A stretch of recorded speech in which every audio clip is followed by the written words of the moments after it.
Hello বন্ধুরা, তোমরা সবাই কেমন আছো? আশা করি ভালো আছো। আজকে হচ্ছে শুভ নবমী। সকলকে আমার তরফ থেকে অনেক অনেক অনেক ভালোবাসা ও শুভেচ্ছা রইল। আজকে হচ্ছে নবমীর স্পেশাল হচ্ছে মটনের লাল লাল ঝোল। কিভাবে এটা আমি রান্না করবে এটাই আজকে শেয়ার করবে। এখানে মটন ভালো করে পরিষ্কার করে ধুয়ে আমি নিয়ে নিয়েছি। এখানে আলু কেটে রেখে দিয়েছি, পেঁয়াজ কুচি, টমেটো, আর হচ্ছে এখানে আদা রসুন, যে এলাচ, দারচিনি, গরম মশলা গুঁড়ো, কাঁচা লঙ্কা রয়েছে। এই তেল গরমের মধ্যে আমি আলুগুলোকে ছেড়ে দিলাম। আলুগুলো প্রথমে ভাজা ভাজা করে নেব, লাল লাল করে ভেজে নেব আলুগুলো। ওপর থেকে একটু সামান্য লবণ দিয়ে দিয়েছিলাম, লবণটা দেখানো হয়নি। আলুগুলো অনেকটাই বেশ ভাজা হয়ে গেছে। এবার একটা বাটিতে তুলে নিয়েছি। এইবারে যে এলাচ, দারচিনি, লবঙ্গ ওটা ফোড়ন দিয়ে দিলাম, দুটো তেজপাতা দিয়েছি তার সাথে, আর দিয়েছি একটু জিরে। দেওয়ার পরে এটাকে একটু খুন্তি দিয়ে নেড়ে নেব।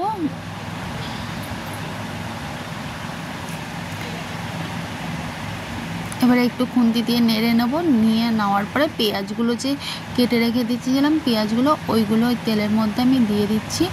দিয়ে হাত দিয়ে যেহেতু পেঁয়াজগুলো ছাড়িয়ে দেওয়া হয়নি, খুন্তি দিয়ে বেশ ভালো করে নাড়িয়ে চাড়িয়ে নেওয়া হয়েছে। পেঁয়াজগুলোর মধ্যেও অল্প একটু নুন দিয়ে দিয়েছিলাম যাতে ভালো করে ভাজা হয়। এখানে আলুটা তুলেছি যে দেখানো হয়নি, এই যে আলুটা ভাজা করে তুলে রেখে দিয়েছি। এখানে বেশ আমার পেঁয়াজটাও ভালো করে ভাজা হয়ে যাচ্ছে। আদা রসুনের পেস্টটা আমি দিয়ে দিচ্ছি। আদা রসুনের পেস্টটা দেওয়ার পরে আমি খুন্তিটা দিয়ে ভালো করে পেঁয়াজের সাথে মিক্স করব, ভালো করে নাড়াচাড়া করব যাতে রসুনের যেন কাঁচা গন্ধটা যেন না থাকে।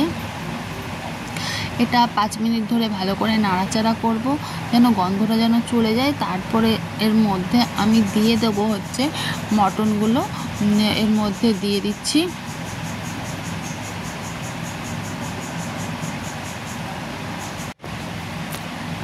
মটনটাকে এর মধ্যে দিয়ে দিলাম, দিয়ে ভালো করে এটাকে নাড়াচাড়া করব। পেঁয়াজগুলোর সাথে ভালো করে একটু ফ্রাই করে নেব। নাড়াচাড়া করছি, আর মটনটা বেশ কন্টিনিউ নাড়াচাড়া করতেই লাগে কষানোর জন্য। এপিট ওপিট করে ভালো করে নাড়াচাড়া করে নেওয়ার পরে এর মধ্যে টমেটো কুচিগুলো দিয়ে দিয়েছিলাম। টমেটোগুলো এর সাথে বেশ ভালো নরম হয়ে যাবে। দিয়ে এর মধ্যে এক এক করে আমি মশলাগুলো দিয়ে দেবো। এখানে প্রথমে দিয়েছি হচ্ছে আমি হলুদ গুঁড়ো দিলাম। হলুদ গুঁড়ো দেওয়ার পরে এখানে আমি দেব হচ্ছে লঙ্কার গুঁড়ো পরিমাণ মতন 1.5 চামচের মতন দিয়েছি, কারণ আমরা বেশি ঝাল খাই না, ওই জন্য বেশি লঙ্কার গুঁড়ো দিইনি। আর সাথে তো কাঁচা লঙ্কা এর মধ্যে দেওয়াই আছে, ওই জন্য বেশি লঙ্কার গুঁড়ো দেওয়া হলো না। আর দিয়েছি একটু জিরের গুঁড়ো। জিরে আর ধনের গুঁড়ো একসাথে মিক্স করা আছে, ওই জন্য দুটো একসাথে দিয়ে দিয়েছি। দিয়ে এই যে ভালো করে মশলাটাকে কষাচ্ছি। আর মশলা কষাতে গেলে কন্টিনিউ এরকম নাড়াচাড়া করতেই লাগে মটনের ক্ষেত্রে। ভালো করে বেশ মিক্স করে নিচ্ছি মশলাগুলোকে। কালারটা বেশ আস্তে আস্তে চেঞ্জ হয়ে যাবে।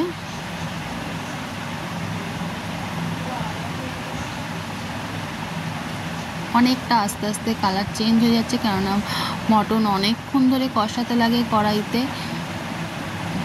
সাইডগুলো ভালো করে কাচিয়ে নিচ্ছি যেন সাইডে যেন না লাগে, ওই জন্য ভালো করে নাড়িয়ে নিচ্ছি।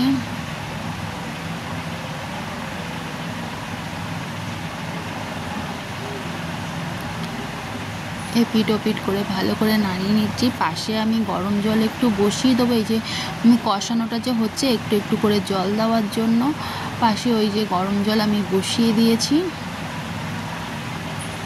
ওখান দিয়ে আমি একটু হাতা করে নিয়ে জল দেব এর মধ্যে, কষানোর মধ্যে।